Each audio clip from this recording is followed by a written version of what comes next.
Hello mga boss, magandang araw po uli sa inyo at nandito naman po tayo uli para po sa isang video na ating pagsasaluhan ngayon. No? Nandito po uli tayo sa isang TMX 155 na kung saan ang problema po niya ay isang ah, pagtaas at pagbaba ng kanyang minor. No? Ibig sabihin po hindi po maganda ang bigay ng gasolina sa kanyang makina. So ang titignan po natin dito ay ang kanyang insulator, no? Ito po, no? At pong papakita sa inyo. Yan po yung insulator na nandyan sa pagitan ng carburetor at ang cylinder head, ano? Yan po, no? Medyo makikita nyo po, yan po, no? Medyo talagang naglalangis-langis na po or indikasyon na parang meron na siya pong leak, no? Yan po sa ibabaw at sa ilalim, no? Kung makita nyo po medyo meron na rin pong pagbitak, no? Sa pagitan ng cylinder head at insulator. So ang gagawin po natin dito ay atin pong itong papalit. So ito nga po mga boss, no? Atin pong pinanda at papakinggan ito pong ating makina nagaging dito po sa andar ng kanyang pagbibigay ng gasolina sa kanyang makina. Mapapasin ninyo medyo mataas na, no? Yan po, no? Ngayon po bibigyan po natin ng gasolina at revolution at mapapasin nyo tumatas pa po ng kanyang minor. So yun yan pong indikasyon na talagang may problema ang ating insulator.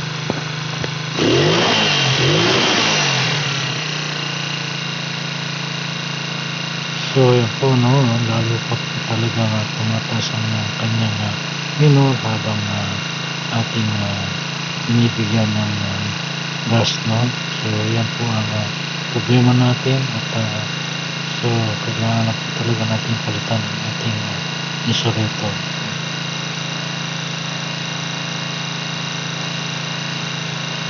At kapag naman po ito ating binabaan ng minor ay mapapansin natin dito ay sobrang naman po baba at namamatay na po ang makina sa sobrang baba po ng kanyang minor. Indikasyon na po na kailangan na po nating palitan ating insulator dahil sa kanyang pagsira.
So mga boss, ito nga po yung ipapalit natin ngayon, bagong insulator, no. Medyo kakaiba siya ngayon, hindi tulad ng isa medyo pa-straight. Ito ngayon medyo pasalisi yung tornilyo. So ito po, samahan natin siya ng o-ring, no. Kailangan na rin po natin palitan para po dyan sa groove, no. So sabay po natin papalitan ito. So bago po natin ilagay, linisan po muna natin yung labi kasi po meron siyang mga langis-langis, gasolina na namuo sa gilid, no? So kailangan po natin linisan muna bago natin ikabit ito. Mapapansin niyo po yung stud po ng cylinder head, yung kakabitan po natin insulator ay hindi po match dun sa ating butas dito sa bagong insulator. So atin po munang tanggalin ang stud dito sa cylinder head at ilipat po muna sa isang butas dito sa bandang ibabaw ng cylinder head ang ating stud. So ilipat po muna natin ito.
Sa pagpapalit po natin itong insulator mga boss, kailangan po natin palitan na rin po yung o-ring nito, no? So hindi na po natin pwedeng gamitin yung lumang o-ring kasi dahil po sa bukod sa luma na pipit na po yun, flat na po yun. So hindi na po siya makakapag-seal talaga ng tama na dito sa ating insulator, no? So maaari pong sumingaw na yung luma. So kailangan po na talaga nating palitan ng bagong o-ring. So kailangan pagkabit po ng insulator, kailangan po nasa taas yung indicator na name ng KCS, ano? Yun po.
So yan po mga boss, kung inyo po napapansin ang ating pagbabawas ng minor o pagbababa ng minor ay nanonormalize na po yung kanyang minor, no? So hindi na po siya tipong mamamatay, nasa tamang minor na po siya, no? Kahit po bigyan natin siya ng gasolina ngayon,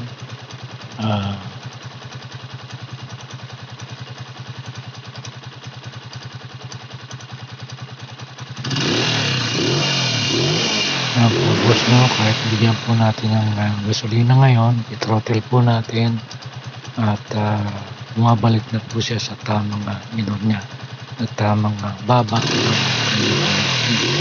Hindi na tulad kanina na pag gasolina natin, pagbigay ng gasolina patuloy pa rin siyang mataas, no? At hindi bumababa ng normal yung kanyang minor. So ganyan po.